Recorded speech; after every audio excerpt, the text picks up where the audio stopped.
नमस्कार। कार्यक्रम स्थानीय जनसरोकारमा तपाईलाई स्वागत छ। म नवीन धमला। दर्शकबिन, कोरोना भाइरसले विश्व यति बेला आतंक बनिरहेको छ। नेपाल पनि अछुतो रहन सकेन।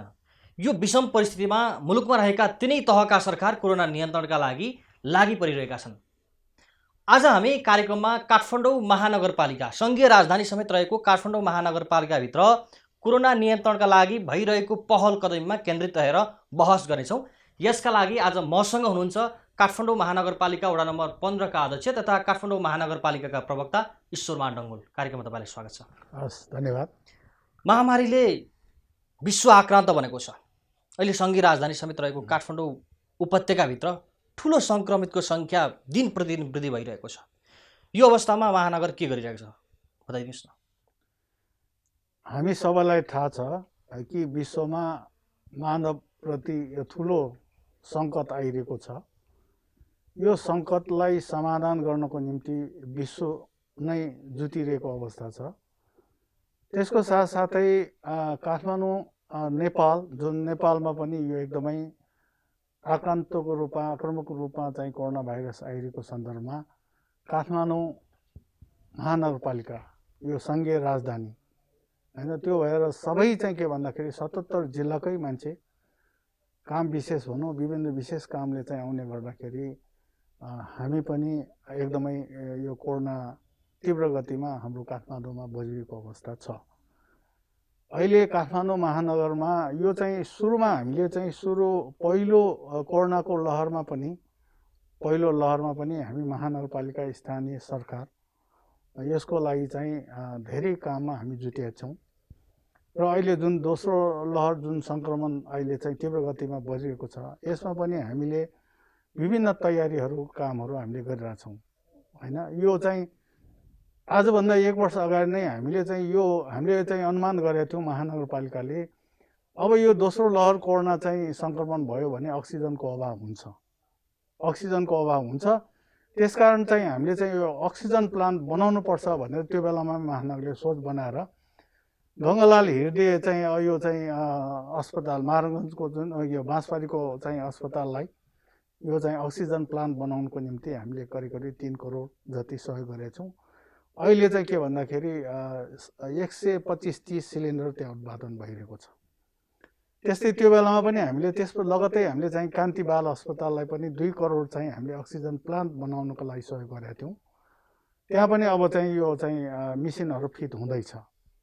मैले भन्नु खोजेको कुरा के भने यो चाहिँ कोरोनाले चाहिँ अक्सिजन अभाव हुन्छ भन्ने कुरा हामीलाई पहिला नै थाहा थियो। त्यसकारण चाहिँ जहाँ माग भयो त्यहाँ चाहिँ के भन्दाखेरि महानगरले अक्सिजन प्लान्ट बनाउने काममा चाहिँ सहयोग गरेको चाहिँ छ भन्ने कुरा अब यो चाहिँ घटनाक्रमले पनि देखाउँछ। त्यसकारण महानगर चाहिँ यो चाहिँ कोरोना सम्बन्धी चाहिँ यसले चाहिँ प्रभाव पार्ने असर पार्ने कुरामा चाहिँ चिन्तित भएर लागेको छ। सबै वडामा आइसोलेसन छ। पूर्व तयारी तपाईँहरूको पूर्ण रूपमा छ महानगरभित्र? महानगरपालिकाले अस्ति 15 दिन जति भयो हाम्रो बैठक बसेर हामीले चाहिँ एउटा चाहिँ के निर्णय गरेका छौँ भने एउटा कार्यदल पनि बनाएको थियौँ हैन। वडा नम्बर 3 को दीपक केसी हैन, महाराजगञ्ज जो हस्पिटल एरियाको वडा पर्छ, उहाँको संयोजकमा हामीले एउटा कार्यदल बनाएको थियौँ। र कार्यदलको चाहिँ निर्णय अनुसार चाहिँ हामीले विभिन्न जस्तै चाहिँ अब त्यो शिक्षण अस्पताल महाराजगञ्जमा चाहिँ 10वटा भेन्टिलेटर उपलब्ध गरायौँ। त्यसपछि विभिन्न अस्पतालमा हामीले भेन्टिलेटर उपलब्ध गराएका छौँ। जस्तै उदाहरणको निम्ति हामीले चाहिँ क्षेत्रपाती निःशुल्क चिकित्सालयलाई यो कोभिडको विशेष अस्पतालको रूपमा विकास गर्ने र त्यसमा चाहिँ हामीले चाहिँ त्यहाँको लागत चाहिँ सञ्चालन लागत खर्च चाहिँ बेहोर्ने भनेर हामीले 35 बेडको चाहिँ त्यहाँ तत्कालै अहिले तयार अब यो खुल्दैछ, अब यो सञ्चालन हुँदैछ। त्यहाँ चाहिँ के भन्दा 3वटा हामीले भेन्टिलेटर दियौँ र चाहिँ कोभिडको विशेष चाहिँ त्यहाँ बेडहरू राख्ने भनेर चाहिँ हामीले चाहिँ त्यो चाहिँ कामहरू सुरु गरिसकेका छौँ।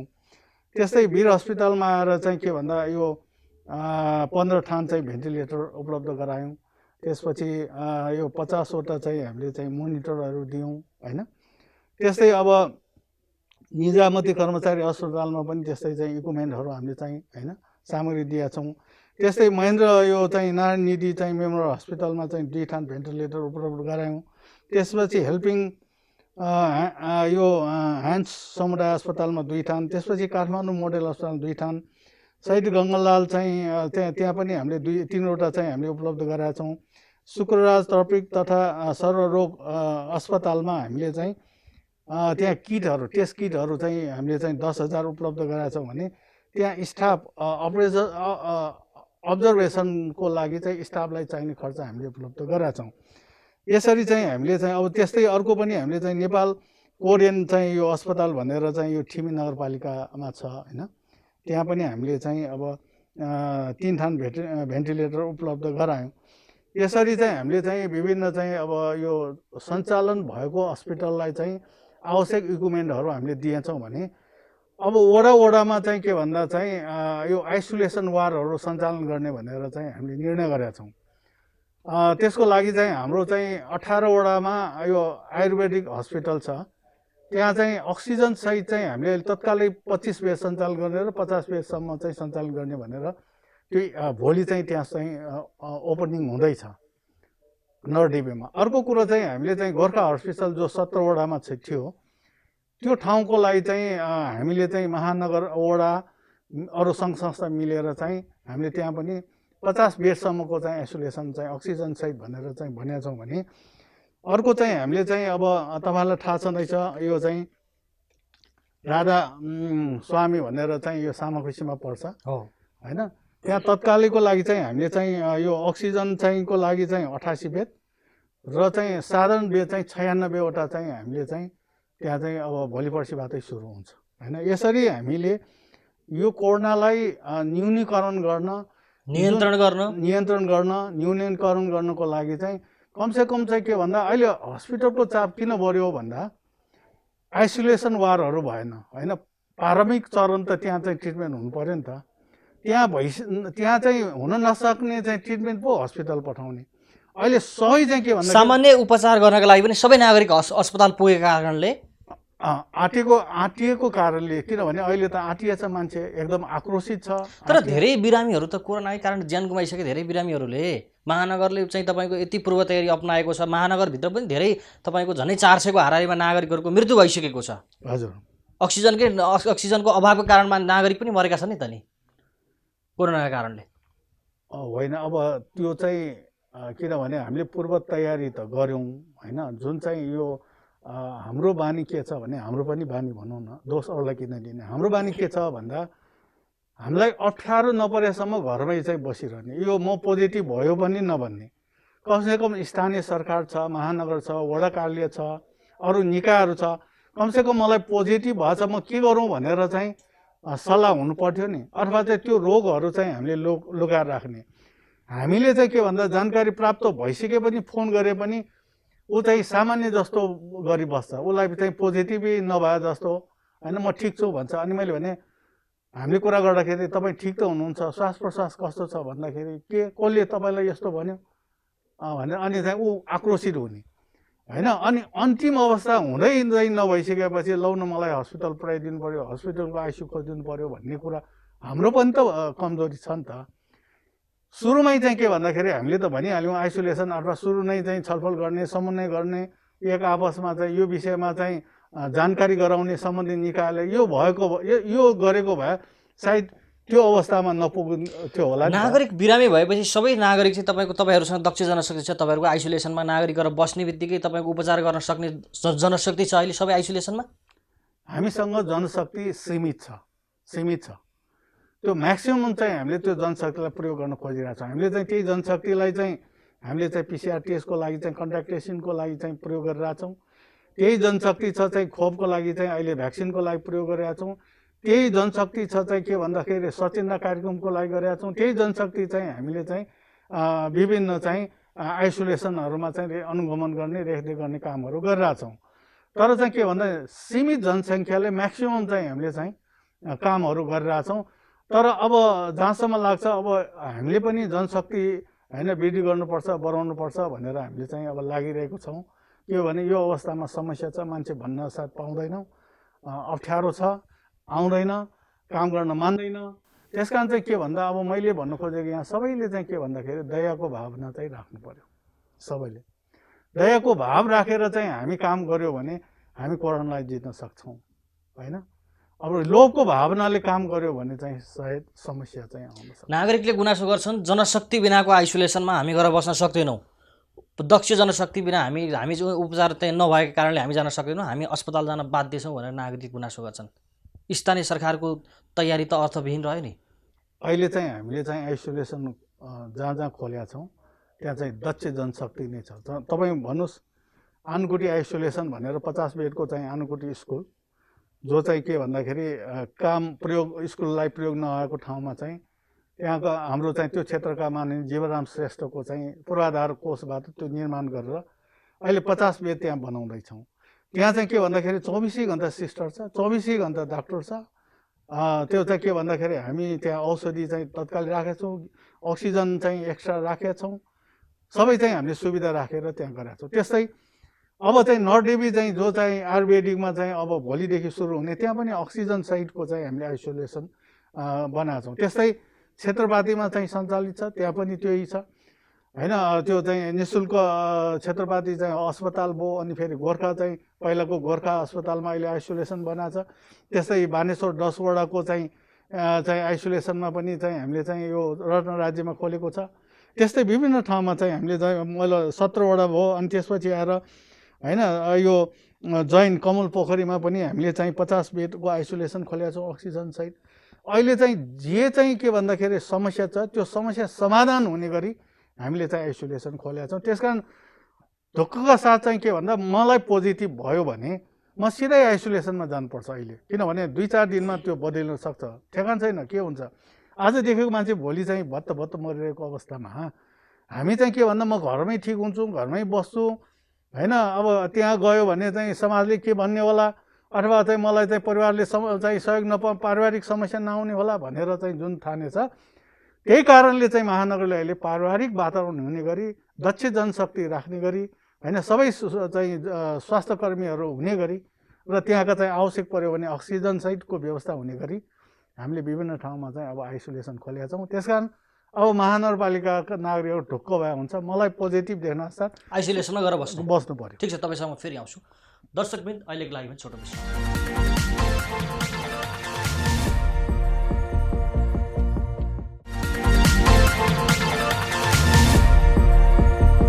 विश्रामपछि पुनः स्वागत छ तपाईँलाई। हस्, धन्यवाद। अब स्थानीय तहको यति धेरै तयारी छ, तीव्र तयारी छ। विगतले तपाईँको पहिलो लहरको कोरोना भाइरसले दोस्रो लहरमा अलिकति पाठ सिकाएको छ। यो बिचमा पनि तपाईँहरूको नियन्त्रणका लागि पहल कदमी धेरै छ, ठुलो छ, तर अहिले सङ्क्रमितको सङ्ख्या भने त्यत्तिकै दिन प्रतिदिन वृद्धि हुँदै गइरहेको छ। किन यसरी बढ्दैछ? यो दायित्व चाहिँ हामी सबैको हेर्नुहोस् होला, स्थानीय सरकार, प्रदेश सरकार, केन्द्रीय सरकारको होइन, त्यो चाहिँ दायित्व धेरै छ होला होइन। उसको चाहिँ के भने नागरिकप्रति हामी निर्वाचनमा चाहिँ आउँदाखेरि हामी नागरिकको समस्यालाई समाधान गर्छौँ भनेर हामी आएकै हो होइन। हामीले चाहिँ जुनसुकै समस्या पर्दाखेरि पनि हामी जुटेर मुकाबिला गरेर नागरिकलाई सुरक्षित बनाउँछौँ, नागरिकको समस्यालाई समाधान गर्छौँ भनेर हामी आएको। त्यसकारण हामी नागरिकप्रति सचेत छौँ, नागरिकप्रति चाहिँ हामी चाहिँ एकदमै जिम्मेवारी छौँ, त्यो आफ्नो ठाउँ छ। तर पनि के मैले भने सबैले चाहिँ अहिलेको चाहिँ के भन्दा दयाको भाव चाहिँ राख्नु पर्यो। मानौँ अहिले चाहिँ के भन्दा कुनै पनि छरछिमेकीमा चाहिँ कोरोना लागेछ भने त्यो छरछिमेकीको पनि त्यतिकै उत्तरदायित्व हुन्छ, किनभने सोधिदिने, फोन गर्ने, अथवा चाहिँ के छ कस्तो छ, ठिक छ तपाईँलाई चाहिँ अप्ठ्यारो पऱ्यो भने भन्नुहोस्, हामी हस्पिटलसम्म पुऱ्याइदिउँला, अथवा त्यो समन्वय गरिदिउँला, अथवा स्थानीय वडामा चाहिँ हामी समन्वय गरिदिउँला।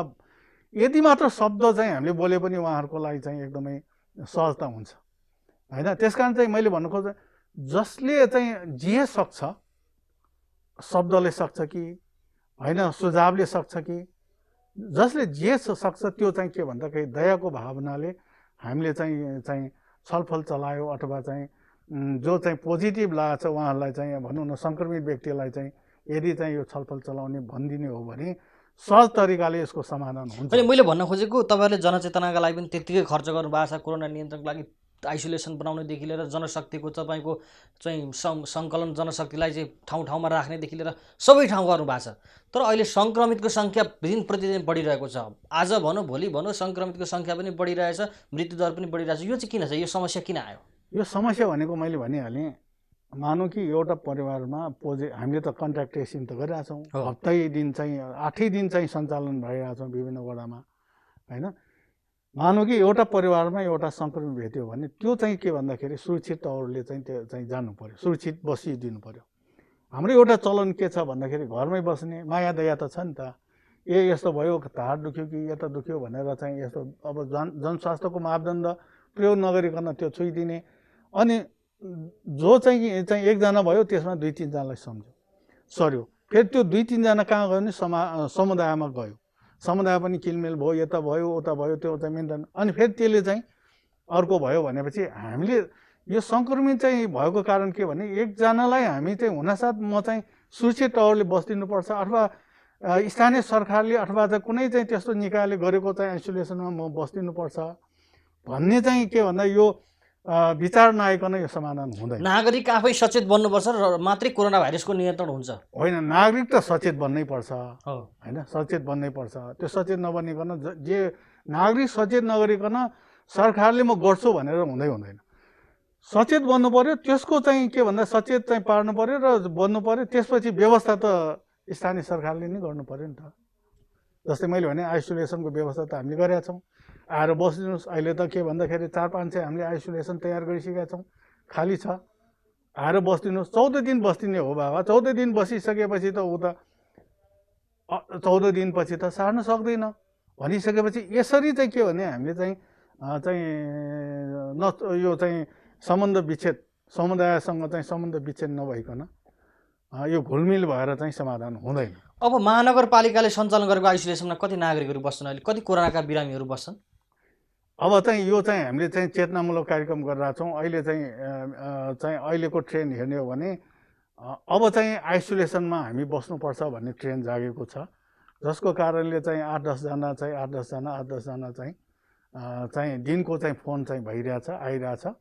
त्यस कारण चाहिँ अहिले हाम्रो चाहिँ समस्या के हो भने अघि पनि मैले तपाईँलाई भने मैले मतलब चाहिँ त्यो रोगलाई चाहिँ हामीले जति चाहिँ खप्ने हो नि त्यो खपेर बस्छ कि भन्नु अर्थ चाहिँ के भन्दाखेरि मैले सुरुमै चाहिँ के भने आइसोलेसनमा गएर चेक गर्ने, यो गर्ने, उसो गर्ने भन्ने कुरो चाहिँ छैन। सबै नागरिक सहन सकुन्जेली घरमै बस्छन्, सहन असहज भएपछि अस्पताल पुग्छन्, यही नै हो। यसले गर्दाखेरि चाहिँ हाम्रो चाहिँ के भन्दाखेरि अस्पताल चाहिँ भरिपूर्ण छ, होइन। तर अब चाहिँ गर्नुपर्ने कुरो चाहिँ के भने महानगरले पनि त्यो सिस्टम बसाल्दैछ। पहिले स्थानीय सरकारले आफ्ना नागरिकहरू कति कोरोना सङ्क्रमित छन्, कति उपचार लाउनलाई अस्पतालसँग समन्वय गर्ने, यो समन्वयको अभावको कारण नागरिकको मृत्यु भइरहेको छ, अक्सिजनको अभाव छ, स्थानीय सरकारसँग पर्याप्त रूपमा अक्सिजन छ भनिएको छ, नागरिक अक्सिजनको अभावमा मरिरहेका छन्, यो चाहिँ के हो बताइदिनुहोस् न। होइन, हामीसँग अहिले डाटा हेर्ने हो भने होइन, यो चाहिँ यो डाटा चाहिँ हाम्रो 3 गतेको डाटा हो। अहिले हामीसँग चाहिँ 54,868 जना सङ्क्रमित छ महानगरभित्र, होइन, महानगरभित्र स्थायी अस्थायी, होइन। अब त्यसमा चाहिँ होम आइसोलेसनमा बसेको चाहिँ धेरै छ, 11,368 जना होम आइसोलेसनमा छ। समस्या यहाँनिर छ, किनभने मैले भने नि होम आइसोलेसनमा बस्दा जसुकै चाहिँ के भन्दाखेरि त्यसको चाहिँ म पालना गर्छु भन्दा पनि पालन गर्न सक्दैन। 1ले 2, 2ले 4, 4ले 8 गर्दै सधैँ सबै नागरिकलाई तपाईँको महानगरले तयार गरेको आइसोलेसनभित्र थ्याक्न सक्छ त? 11,000 सबै नागरिकलाई होइन, 11,000लाई त सबैलाई राख्नुपर्ने त जो त उसले चाहिँ नसर्ने पनि हुन्छ नि त, त्यो त सिटी भ्यालु अनुसारको हो, होइन। मलाई चाहिँ के भन्दा सर्न सक्नेलाई त हामीले राख्नु पर्यो, जसले चाहिँ अरूलाई सर्छ छिटो, त्यस्तो चाहिँ हामी चाहिँ के भन्दाखेरि त्यो चाहिँ फाइन्ड आउट गरेर हामी राख्छौँ। र अहिले चाहिँ हामीसँग चाहिँ के भन्दाखेरि अस्पतालमा चाहिँ धेरै छैन, 555 जना छ महानगरभित्रको, है, 555।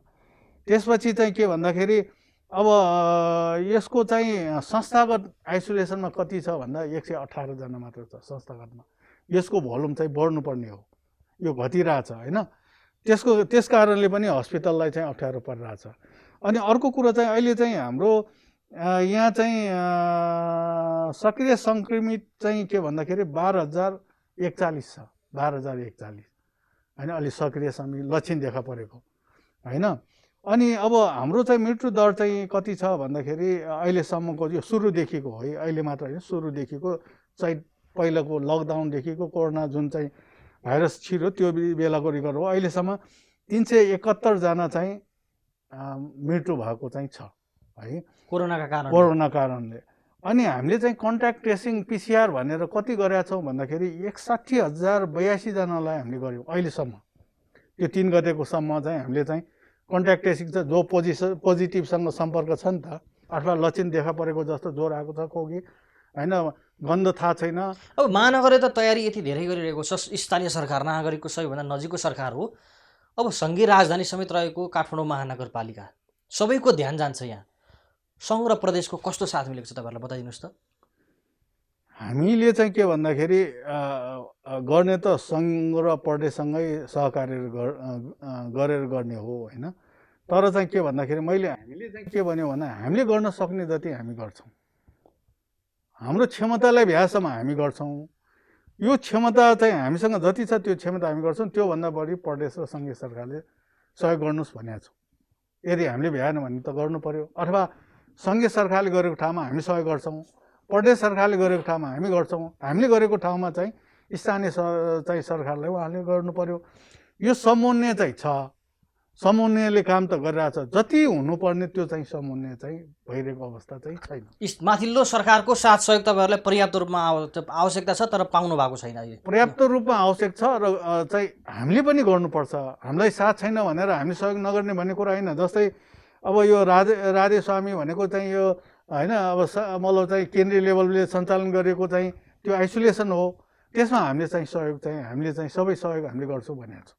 हामी कार्यक्रमको अन्त्यमा छौँ। स्थानीय सरकारको चाहिँ तपाईँको अब अस्पतालसँगको समन्वय कस्तो छ? महानगरपालिका ठुलो छ, हेर्नुहोस् यहाँभित्र धेरै अस्पतालहरू छन्।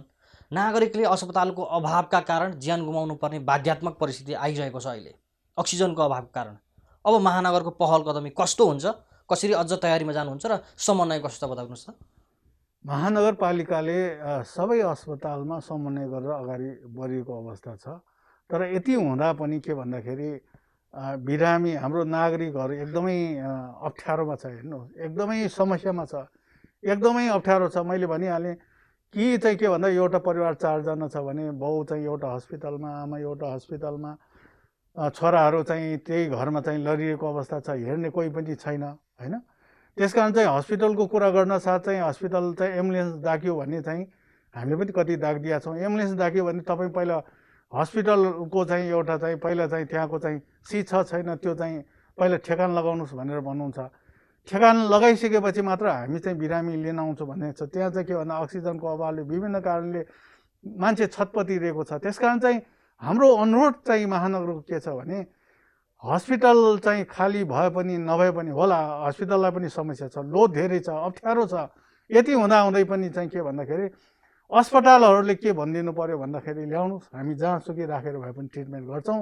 त्यसकारण चाहिँ छटपटिएको चाहिँ बिरामी घरमा नराख्नुहोस् भनेर उहाँले पनि भन्नुपर्छ। यदि चाहिँ उहाँलाई हामीले चाहिँ के भन्दाखेरि त्यो बिरामीलाई चाहिँ त्यो एम्बुलेन्सलाई चाहिँ के भन्दा नल्याउनुहोस् चाहिँ एउटा नभनिदिनु होला भन्ने हाम्रो आग्रह छ। र निजी क्षेत्रले पनि चाहिँ के भन्दाखेरि अहिले सबैले चाहिँ उपकार गर्ने चाहिँ दिने हो, दया गर्ने हो, दयाको भाव राख्ने हो, पैसा हेर्ने होइन। तर चाहिँ के भन्दाखेरि जति गर्ने भनेको त अहिले नै हो नि।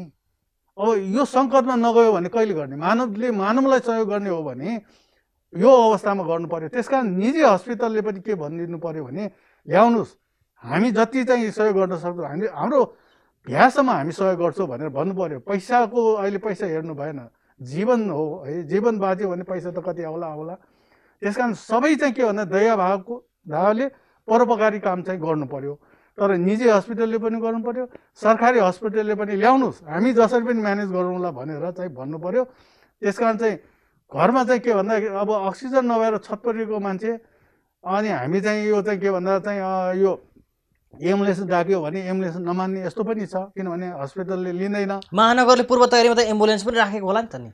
हामी 102 राखेको छ। हाम्रो एम्बुलेन्स चाहिँ एकदमै रेडी अवस्था छ, तर हस्पिटलले नलिदिने भनेको कारणले चाहिँ अप्ठ्यारो परिरहेछ।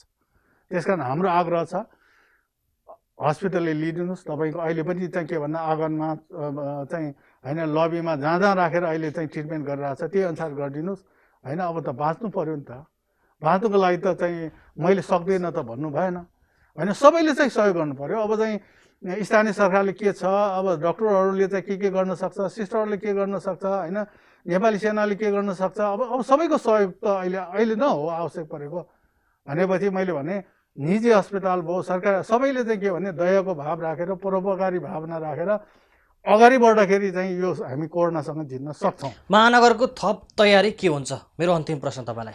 मानवको थप तयारी चाहिँ के भन्दा नागरिकलाई बचाउनु हो। अब नागरिकलाई बचाउनुको निम्ति महानगरभित्रका नागरिकलाई बचाउनुको निम्ति सबै उपायहरू हामी अवलम्बन गर्नेछौँ। कार्यक्रममा दिनु धेरै धेरै धन्यवाद। दर्शकवृन्द, आजको कार्यक्रममा काठमाडौँ महानगरपालिका वडा नम्बर 15 का अध्यक्ष एवं काठमाडौँ महानगरपालिकाका प्रवक्ता ईश्वरमान डङ्गोल हुनुहुन्थ्यो। उहाँसँग काठमाडौँ महानगरपालिकाले कोरोना नियन्त्रणका लागि गरिरहेको पहल कदमीमा केन्द्रित रहेर बहस गरे। यो सँगै कार्यक्रमबाट म लगायत हाम्रो सम्पूर्ण युनिटलाई बिदा दिनुहोस्। नमस्कार।